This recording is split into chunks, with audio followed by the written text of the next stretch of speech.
Hey guys, what's up? I'm Hubes, and today I'm bringing you a viewer requested guide for the champion Soraka. So to start this off, let's go over the runes and masteries I would recommend for this champion. For masteries, you want to be going 0, 18, 12. For the cunning tree, you want to pick up Wander because you don't CS. Secret Stash to give you that extra sustain and you don't take buffs nor deal lots of damage. After that, you want to take meditation. This allows you to spam your abilities a little more in lane and gives you more pressure. Then you'll take bandit because you're support, you need that extra gold. Then you'll grab Intelligence for cooldown reduction, which helps you have more damage and more heals. And Windspeaker's Blessing because you are healing so often. In the Resolve tree, you're going to want to take Recovery, Explorer, and Runic Armor because you don't build a ton of resist, so the health regen is more efficient. And lastly, you're going to take Insight, so you have that exhaust up more often, you can better protect your team. Now that we have the Masteries done, let's move on to runes. There are a lot of different runes you can take on Soraka, and do well with. But the most common ones taken are Magic Pen Reds, Armor Yellows, Magic Resist Blues, and Ability Power Quints. If you're super aggressive in lane, you can drop a few Magic Resist Blues for some mana regen so you can bully your lane by being able to spam your abilities more.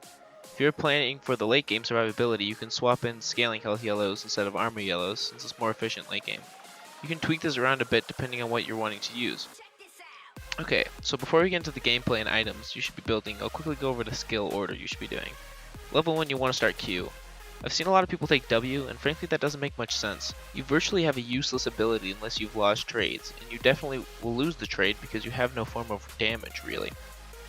Definitely start Q so you can harass a little bit level 1, and you can heal up the health you've lost at level 2. So after Q you're going to want to take W, then E, and at 4 you can choose to put one more point into Q before you start maxing W or not, depending on how well you're doing at hitting your Qs. So after level 4 you're pretty much going to max W, then Q, then E, taking ulti whenever possible. Okay, so now let's jump into how you should be playing Soraka in lane. Generally you want to start with Ancient Coin. You can start Spell Thief's Edge if you're going to be harassing a ton, but honestly the sustain and gold from Ancient Coin is just consistent and strong.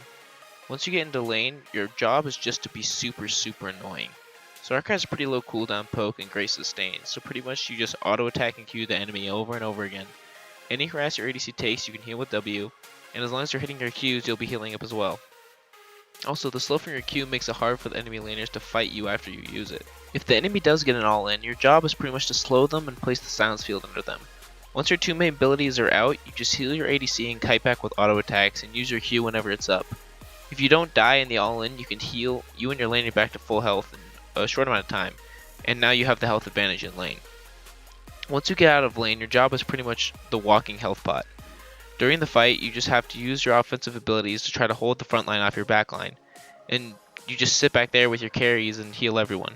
As long as you aren't dying and constantly healing, if your team isn't hopelessly behind, you're going to win that fight. As for items you want to build on Soraka, I don't want to necessarily give you a list of items you should build, because you sort of have to build off your team and the enemy team. For a basic rundown though, generally you want to get a Sightstone as soon as possible and trade out the yellow trinket for the sweeper.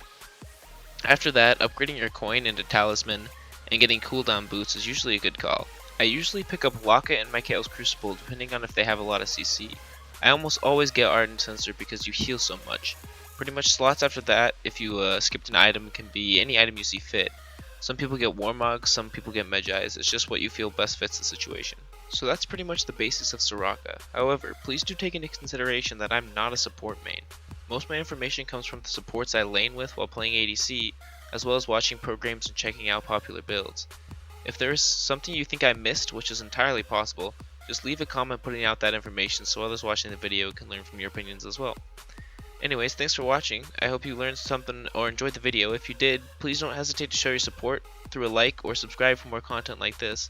If you have any ideas for videos or questions, let me know and I'll get right back to you. Have a wonderful day.